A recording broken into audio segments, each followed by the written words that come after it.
இன்றே டவுன்லோட் செய்து உங்கள் ஃபேவரட் ஷோக்களை என்ஜாய் பண்ணுங்க. அப்பா சொல்லு விஷால். நான் ஏற்காடு போறேன், எனக்கு டிக்கெட் புக் பண்ணுங்க.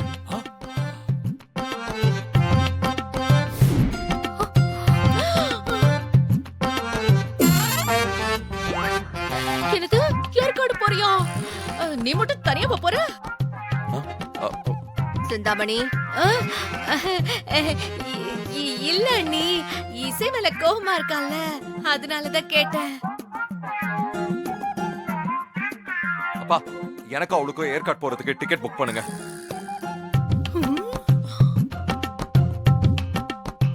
ஏண்டா அது சிரிச்சுக்கிட்டே சொன்னா என்னடா? அப்பா எனக்கு இவ்வளவு நேரம் கிளாஸ் எடுத்த மாதிரி அண்ணனுக்கும் கிளாஸ் எடுங்க, அப்பதான் அண்ணன் சிரிப்பான்.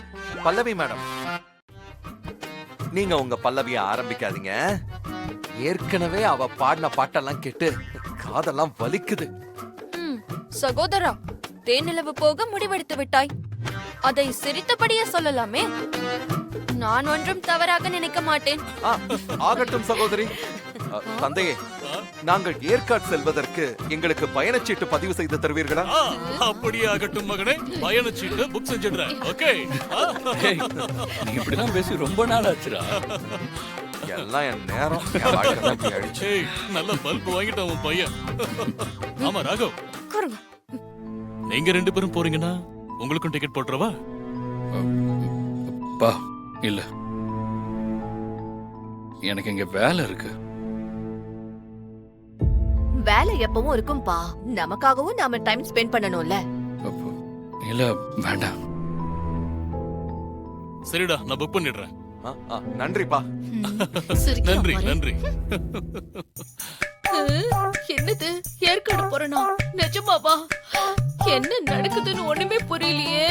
சிந்தாமணி, உனக்கு எந்த நேரத்துல என்ன பேசணும்னு தெரியாது?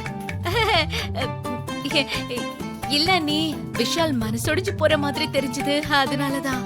அத்தை, அதெல்லாம் அண்ணி பாத்துப்பாங்க, நீங்க ஃபீல் பண்ணாதீங்க.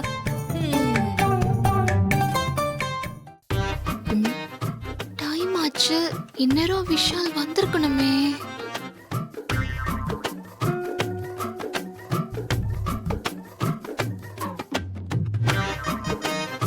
ஏய், அப்பா கிட்ட சொல்லி டிக்கெட் புக் பண்ணிட்டேன்.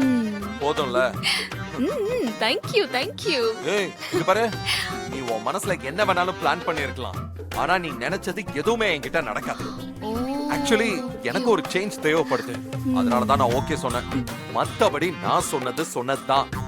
நம்ம போறது ஜஸ்ட் ஒரு ட்ரிப், அவ்வளவுதான். சரி, ஹனிமூனும் கிடையாது, ஒரு மண்ணும் கிடையாது. புரிச்சுதா? ஏற்காட்டுல நடக்கிறத ஏற்காட்டுல போய் பாத்துப்போம். ஆதி சாப்பாட்டுல எந்திரிச்சு வந்துட்டேன், எனக்கு பயங்கரமா பசிக்குது, நான் போய் சாப்பிடுறேன். என்னது இவ டிசைனே ஒரு மாதிரியா இருக்கு. இது இதுக்கு